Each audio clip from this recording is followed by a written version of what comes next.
Hello guys, welcome back to the Boys R Us YouTube channel. In today's video, I'm going to be talking about leaks, and to be honest with you guys, I am very excited about this one because Leaks 4 was my first ever experience playing old school RuneScape. So I have been basically training this whole year to improve my last league stats, points and ranks. Last leaks I maxed the account. I got to the dragon rank, which is or was 56,000 points. I got in touch with the game content. I've never tried most of the content on Old School Res. I did play RuneScape 3 and RuneScape 2, but that's another story. And I actually really got very motivated to play the main game with this. So after 70 days of playtime, here I am. But for this year, I have some other plans for leaks. My goal for the upcoming leaks are max the account again, get all the mega rares, including the ones that I can get from the Raging Echo monsters, get top 1k on league points rank, get top 1 in something, in whatever, a monster, a skill, whatever, get another account to dragon rank, so I'm going to be playing on 2 accounts, get 50 million in all skills, and of course, have fun. If you have no idea what Leaks is, well, it's a temporary game mode that lasts 2 months and have some main game rewards such as Blowpipe Recolor or Dim Bulwark Recolor, or if you ever saw a Blue Void, that's a recolor from Leaks.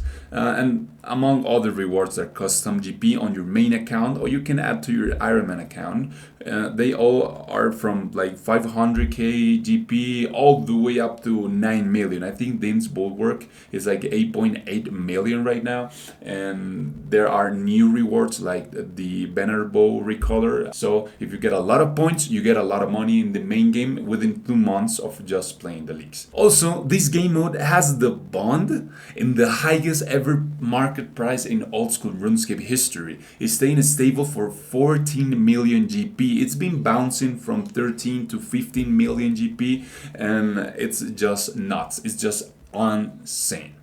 Well, and the way it works, I'm talking about leaks, is that you are an Ironman who get boost XP, new bosses, you're locked into certain areas, you have to do some tasks to unlock new content on the account, and you have to get some points in order to achieve new perks for your account so you can enjoy the content that leaks give you in a different way. On last leaks, you could play on these regions. You had Asgarnia, Mauritania, Tirannwn, Current, Kandarin, Mishthalin, Karanja, Wilderness, Fremennik,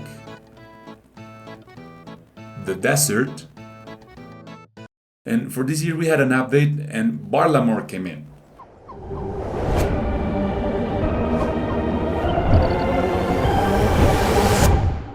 I will play on a melee account and on a range account. The range build is going to be the main account. So, as I will be a range build, I am going to tell you how I am going to choose the regions for the upcoming leagues. Last leagues, you could pick 3 regions apart from Mistalin and Karanja, which are the main regions. And with the introduction of Varlamore, I think everything is going to change. Now we have to pick from 9 different regions, making a total of 11 regions. So, these are my region picks and the order.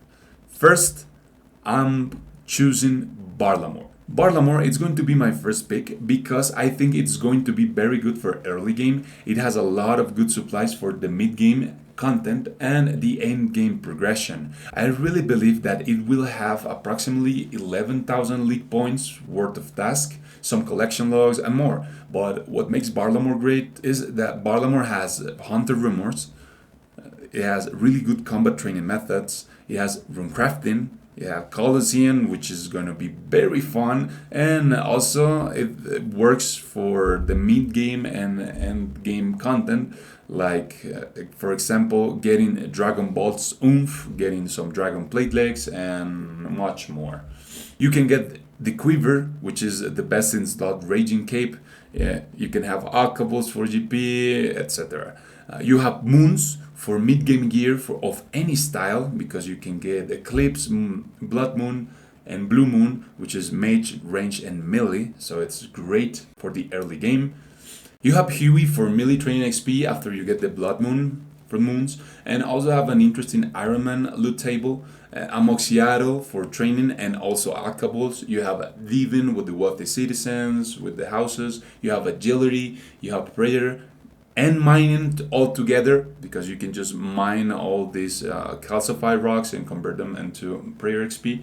You have the Herblore minigame, you have some Slayer monsters, you have quests, and a lot more. After that, I will pick my second region, which will be the desert. The desert usually is the first pick for some people because it has a lot of easy and medium tasks. Also has early game content like fishing with temporas. After you get 35 fishing, you get really good early food with this. You get ancients, and you don't have to do any of the quests for it. Desert Treasure 2 also, it's auto finish, auto completed. You have the Thumbs of a Mascot, which is one of the 3 raids. And you can get all the mega rares. You can get the Shadow, the Scythe, and the T-Bow. It is confirmed that you can unlock every mega rare from any rare. So if you do Cox, you can get the Shadow, you can get the T-Bow, and you can get the Scythe. And it goes the same with the TOB and the TOA.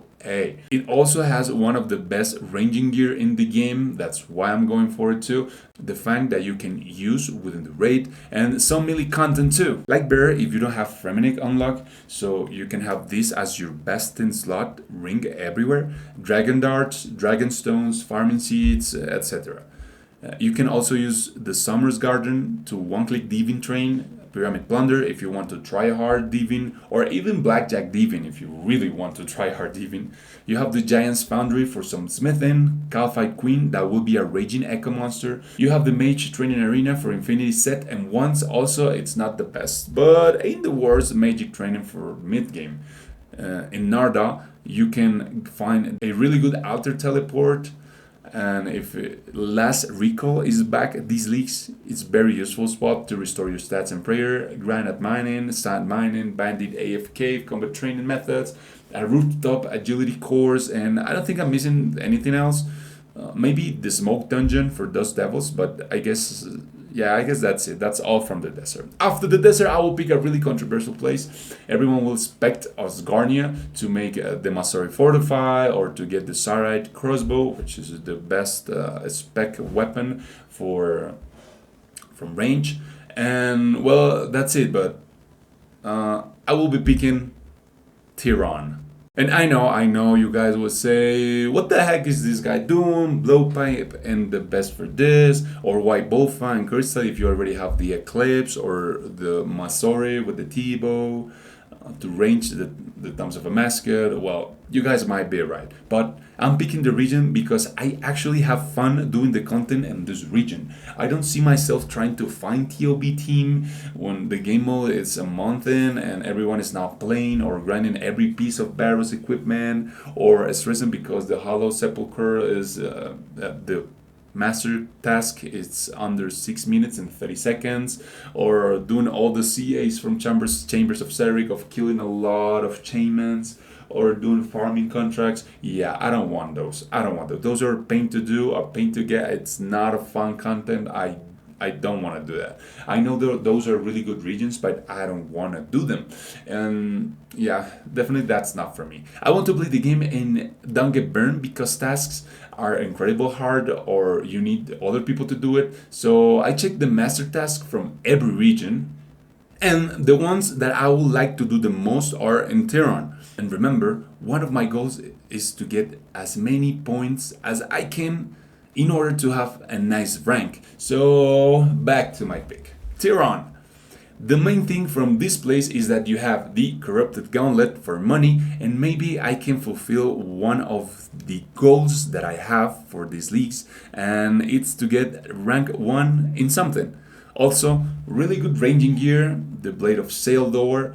You can get the Bofa along with a bunch of Avkables. You can get Dragon Arrows for the T-Bow, obtainable from Thumbs of a Mascot within my Desert Grind. You can do Divin for charts. And Divin for charts was a main thing the past leagues. I had this relic where you can pickpocket for like 5 minutes straight AFK. And if you get enhanced teleport seeds, you can convert them into charts. And the charts are amazing once you get the full crystal.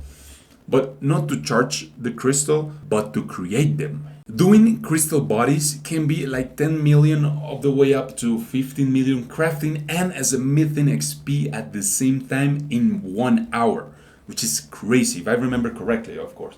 So you get an easy way to achieve some points hitting 2 birds with 1 stone. If you can get the 50 million mark on smithing, on crafting, that's like 4,000 points already.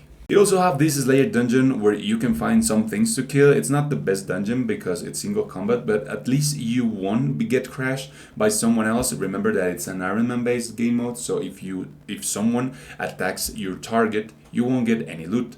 Red chins will be very important in order to train our defense, so the red chin hunt will be to train hunter as much as we can to get a lot of chins for ranging and defense experience. You will also have a really cool woodcut in place that has teak and mahogany, also 2 rats nearby if you want to own 1 teak woodcut logs for efficiency or just AFK cut logs that can also be converted into planks in the exact same place for construction experience. Salcano had a major change this year. You can now pick from getting XP or getting loot, so you can do Salcano from level 1. It is confirmed that you don't need a level 70 to do Salcano. The XP will escalate according to your mining level, so it's very good for XP, or if you want to get some early charge or early ores for your account.